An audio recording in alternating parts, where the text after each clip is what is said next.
Salut, c'est Adam. Aujourd'hui, l'histoire concerne une femme qui voulait se venger d'une famille pour la tragédie de son mari. Vous pouvez vous abonner à la chaîne après avoir regardé, cela nous aide beaucoup à réaliser le contenu. La vie idyllique d'une femme enceinte est brisée lorsqu'elle vit un incident terrifiant avec son obstétricien. Malgré sa lutte pour la justice récompensée, elle échoue à anticiper le cauchemar imminent qui se prépare dans la paisible résidence des Bartel. Un homme encapuchonné frappe à leur porte, lié au mystérieux père Michael et à sa fille Emma Claire. La femme enceinte, Claire, inconsciente du coup, sursaute lorsqu'elle voit un inconnu par la fenêtre en verre. Son mari, Michael, vient rapidement à son secours et poursuit l'homme. Finalement, ils invitent l'homme encapuchonné, qui se présente comme Solomon de la Société du Meilleur Jour, une organisation employant des personnes en situation de handicap mental. La famille accueille chaleureusement Solomon, car il est là pour réparer leur ventilateur. Solomon et Emma établissent instantanément un lien en raison de leurs âges mentaux similaires. Le lendemain, Claire visite une clinique de maternité pour un bilan prénatal. L'infirmière, méfiante envers l'obstétricien, le docteur Mott, essaie de rassurer Claire car c'est sa première consultation avec lui. Au cours de l'examen, Claire se sent mal à l'aise avec le toucher du médecin et est surprise lorsqu'il retire ses gants pour une procédure inutile. Bouleversée, Claire quitte la clinique et fait une crise d'asthme due au stress. Elle se confie à son mari, Michael, au sujet de l'incident mais doute si elle réagit de manière excessive. Il la assure de ses sentiments et l'encourage à porter plainte à la police, promettant son soutien total. Claire finit par rassembler le courage de déposer une plainte. Quelques jours plus tard, la nouvelle se répand que les actions malveillantes du docteur Mott ont été révélées, avec 4 autres femmes se présentant comme témoins. Débordé de culpabilité, le docteur Mott a fait l'impensable. Son nom apparaît dans la nécrologie le lendemain, et Michael apporte le journal à Claire, qui fait face à la situation en se concentrant sur ses propres projets. Pendant ce temps, Madame Mott, la veuve du docteur Mott, découvre que tous leurs biens sont gelés en raison du litige juridique, et la mort de son mari signifie qu'il n'y aura pas de paiement d'assurance. Bien qu'on lui permette de rester dans leur maison jusqu'à ce qu'elle accouche, on lui conseille de planifier son avenir immédiatement. Cependant, elle a du mal à se lever et s'effondre après quelques pas. Madame Mott est précipitée à l'hôpital, espérant désespérément sauver son bébé.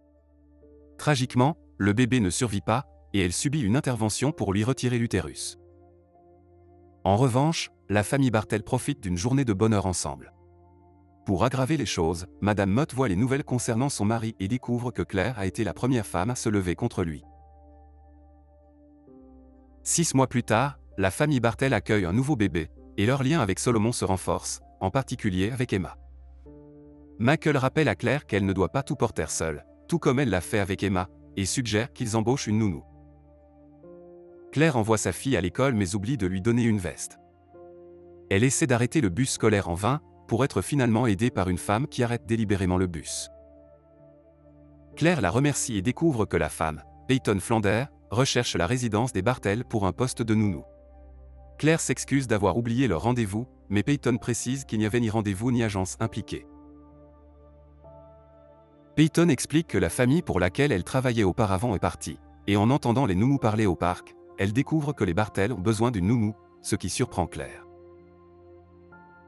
Elles ont une conversation autour d'une tasse de thé, au cours de laquelle Peyton partage son passé de perte de son bébé et de son mari dans une période similaire, ainsi que de son utérus retiré, omettant commodément le fait que le docteur Mott était son mari. Peyton révèle qu'elle a choisi d'être nounou parce qu'elle croit que la maternité est la plus grande chose. Le bébé de Claire pleure, alors Peyton propose de le rencontrer, mais un appel de Solomon interrompt l'interaction. Peyton s'approche du bébé, Joe, mais Claire et Solomon reviennent, et le propriétaire les présente l'un à l'autre. Avant de partir, la manche blanche de Peyton se tache de peinture de Solomon, ce qui la contrarie.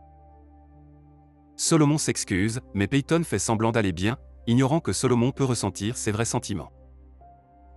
Peyton regarde Claire et son bébé avec envie, mais change rapidement son expression faciale et fait l'éloge de la beauté de Joe. Elle prend ensuite congé et est invitée à dîner par Claire pour rencontrer la famille. Lors du dîner, Peyton observe les dynamiques affectueuses de la famille Bartel et regarde amèrement quand elle voit le couple s'embrasser. Après le dîner, Claire met Joe dans le berceau, et Peyton remarque que la boucle d'oreille de Claire tombe par terre. Peyton la ramasse discrètement, et le couple s'excuse pour décider s'ils vont embaucher Peyton comme nounou. Peyton fait semblant que la boucle d'oreille tombée est presque près de la bouche de Joe, ce qui rend le couple encore plus reconnaissant de son aide. Le lendemain, Peyton arrive à la résidence Bartell en tant que nounou résidente, et Solomon l'observe avec méfiance à l'aube. L'alarme de Peyton sonne, et elle se faufile dans la chambre de Joe pour couvrir le babyphone et l'allaiter. Un soir, alors que Claire se prépare pour un double rendez-vous, elle partage avec Peyton que la robe qu'elle porte était un cadeau spécial de son mari. Lorsque Claire se retourne, Peyton remarque l'huile de parfum, et plus tard, lorsque Claire découvre une tache sur la robe, Peyton se porte volontaire pour aller chercher des produits de nettoyage. Michael arrive avec son ami Marty, et Marty est attiré par Peyton. Cependant, sa femme, Marlène, arrive et remarque son sourire et la beauté de Peyton. Marlène se présente et commente l'attractivité de Peyton. Marlène mentionne également la phrase « La main qui berce le berceau et la main qui gouverne le monde », sous-entendant qu'une belle femme peut être une menace. Peyton lui demande de la répéter, et Marlène précise que c'est le nom du parfum que porte Claire, évitant ainsi tout soupçon. Pendant que Claire porte une robe florale démodée en raison de l'accident avec le cadeau de son mari, Peyton saisit l'occasion pour être seule avec Emma et recueillir des informations. Elle apprend l'existence d'un tyran nommé Ross à l'école et comment Claire a essayé en vain de résoudre le problème. Pendant le dîner, Marlène met en garde Claire contre le fait de laisser une belle femme entrer chez elle, laissant entendre un danger potentiel. Peyton ajoute subtilement de l'ombre en commentant les interactions de Solomon avec Emma, insinuant une conduite inappropriée. Le lendemain, Peyton demande à Claire s'il y a des piles pour l'interphone dans le chariot de Solomon, et Claire se porte volontaire pour les trouver pendant que Peyton s'occupe de Joe. Malheureusement, Claire trouve la lingerie cachée d'Emma dans le chariot, et lorsque Solomon apparaît derrière elle, elle l'attaque et s'enfuit avec Emma. Peyton lui lance un regard significatif, et Solomon se rend compte que c'était un piège. Il est immédiatement congédié et emmené par l'organisation. Emma exprime sa colère envers sa mère d'avoir renvoyé Solomon et cherche du réconfort auprès de Peyton. Lorsque Claire a un moment seul avec Peyton, elle avoue sa culpabilité concernant la colère d'Emma et se sent responsable de ne pas l'avoir protégée. Peyton la rassure à moitié tout en se préparant pour la fête surprise. Claire demande à dîner avec Michael et exprime en privé ses inquiétudes quant au déroulement de la fête. Cependant, Peyton insiste pour que tout se passera bien. Plus tard, Marlène visite la résidence Bartell et emmène Joe. Annie, une autre invitée, aide à décharger quelques objets de la voiture de Marlène et remarque le sac à main de Peyton. Le bébé pleure, et Claire le reprend, mais il ne se calme pas. Peyton intervient et apaise Joe, ce qui rend Marlène mal à l'aise. Marlène remarque également un carillon éolien, un cadeau de Peyton pour les Bartell. Plus tard, Claire et Peyton ont une conversation en privé, où Peyton oriente subtilement la discussion vers le personnel entre Claire et Michael, l'absence d'attrait de Claire et le fait que Marlène a été le premier amour de Michael. Peyton mentionne que Michael n'est pas là malgré qu'ils connaissent la vérité, poussant Claire à l'appeler au travail. Pendant ce temps, Marlène et Michael finalisent la liste des invités pour la fête et partagent une cigarette. Marlène mentionne son briquet disparu et prend le briquet de Marty à la place. Elle s'informe sur Peyton et réalise que la famille Bartell dépend fortement d'elle. Michael devient de plus en plus distant et détaché, ce qui suscite les soupçons de Claire. Lorsque Michael rentre à la maison, Claire le confronte, soulignant qu'il n'était pas au travail et qu'il fumait. Tard dans la nuit, Peyton fait délibérément du bruit dans la cuisine, incitant Michael à enquêter avec une batte de baseball. Il se retrouve face à Peyton en chemise de nuit, et bien qu'il essaie de partir, elle prolonge la conversation, essayant de se rapprocher de lui. Finalement, Michael s'en va et serre la main de Claire fermement.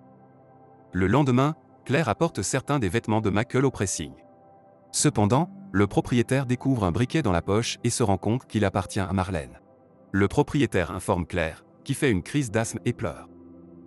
Emma encourage Claire à aller dans le salon, mais Claire demande à Emma de monter à l'étage. Claire jette le briquet à Michael, l'accusant d'infidélité. Michael essaie de s'expliquer, mais Claire lui crie dessus, croyant qu'il avait une liaison. Michael suggère que tout le monde se joigne à la fête surprise, malgré l'atmosphère tendue. Cependant, Marlène sort après l'argument. Claire et Michael ont une conversation sincère, et Michael suggère de partir en voyage ensemble. Claire insiste pour laisser Peyton derrière, expliquant que de mauvaises choses semblent se produire quand Peyton est là. Finalement, ils décident de partir en vacances en famille. À leur insu, Peyton écoute via le babyphone. Le lendemain, alors que tout le monde dort encore, Peyton sabote la serre. Pendant ce temps, Marlène reçoit des dossiers pour une nouvelle maison qu'elle est censée gérer dans son agence immobilière. Elle découvre la maison du docteur Mott et remarque un carillon éolien similaire à celui que Peyton a offert au Bartel. Curieuse, Marlène part enquêter et découvre la véritable identité de Peyton en tant que Missy Mott. Elle appelle immédiatement Claire, mais Peyton répond à l'appel, prétendant être une collègue de Claire. Peyton raconte à Claire l'appel mais la convainc de l'ignorer. Marlène conduit rapidement à la résidence Bartel, où elle ne rencontre que Peyton. Marlène révèle la véritable identité de Peyton et exige de voir Claire. Peyton dit à Marlène que Claire est dans la serre. Marlène ouvre la serre et déclenche un piège tendu par Peyton, faisant éclater le toit en verre. Peyton verrouille la porte en verre, vide les inhalateurs de Claire et emmène Joe se promener. Lorsque Claire arrive et entre dans la serre, elle découvre le corps sans vie de Marlène. Claire fait une crise d'asthme et réalise qu'elle n'a pas d'inhalateur. Elle appelle le 911 mais s'effondre sur la véranda. Peyton roule des yeux en entendant les sirènes. Les paramédicaux raniment Claire, et Peyton fait semblant d'être surprise à leur arrivée. Cependant, la police remarque l'accident dans la serre. Claire reprend conscience à l'hôpital mais reste intubée. Michael la rassure puis rentre à la maison. Solomon veille anxieusement sur Claire sous la pluie battante. En rentrant chez lui, Michael verrouille la serre, et Peyton s'approche de lui depuis l'extérieur. Ils essaient de sécher les vêtements ensemble, et Peyton essaie de se rapprocher de Michael. Cependant, Michael déclare qu'il n'y a qu'une seule femme pour lui, et Peyton part. Quelques jours plus tard, Claire est sortie de l'hôpital, et Emma remarque que Solomon les suit jusqu'à la maison. Peyton accueille Claire comme si elle était la maîtresse de maison, montrant comment elle gère l'emploi du temps de Michael et portant le bracelet de son mari. Lorsque Claire entre dans la chambre de bébé, elle découvre que Peyton l'a redécorée. Claire commente que quelqu'un aurait dû la consulter. En fouillant son panier à linge, Claire trouve une note de son collègue concernant l'appel de Marlène. Le lendemain, elle se rend au bureau de Marlène pour s'informer sur le jour de l'accident. Elle trouve le comportement des employés inhabituel et voit l'annonce de la maison du docteur Mott. Claire se dirige vers l'adresse et découvre la vérité en voyant la chambre de bébé, identique à la leur. Elle rentre chez elle et confronte Peyton, ce qui provoque une altercation physique. Claire révèle la véritable identité de Peyton et lui demande de partir. Peyton essaie de gagner la sympathie de Michael, prétendant qu'ils ont une relation, mais la famille la met immédiatement à porte. Peyton mentionne par erreur qu'elle va prendre son bébé, mais les Bartel ne lui laissent pas le temps de faire ses bagages ou de récupérer la clé. Claire réalise que la maison a été piégée, alors ils appellent la police et emballent leurs affaires pour séjourner dans un hôtel. Malheureusement, la police ne se presse pas à arriver en raison de l'absence d'une urgence. Pendant ce temps, Michael entend de la musique venant de la chambre de Peyton et découvre la petite vitre brisée. Il désactive l'alarme, pensant qu'il n'y a personne. Cependant, en montant les escaliers, Peyton le frappe avec une pelle. Claire entend le vacarme et enquête. Elle trouve Michael blessé et l'avertit que Peyton est dans la maison. Claire appelle le 911, mais Peyton l'attaque avec la pelle. Malgré quelques esquives, Claire est finalement frappée à la tête. Dans le chaos, Emma se barricade avec Joe dans une pièce tandis que Peyton s'échappe. Peyton cherche les enfants et découvre les pleurs de Joe, sans réaliser qu'ils viennent du babyphone. Elle entend ensuite un autre cri et le suit jusqu'au grenier, où elle trouve Solomon protégeant les enfants. Solomon emmène Joe loin d'elle, et Claire arrive avec un couteau. Une confrontation s'ensuit, et Claire parvient à maîtriser Peyton, la poussant par la fenêtre. On entend des sirènes de police, et Claire confie Joe à Solomon alors qu'ils partent à la recherche de Michael. Ils retrouvent Michael, et Solomon est ravi de les voir sains et saufs. Si vous êtes intéressé par ce genre de film, veuillez passer à la vidéo suivante à l'écran et partagez également vos réflexions sur ce film dans les commentaires. Mettez un j'aime et abonnez-vous. Au revoir.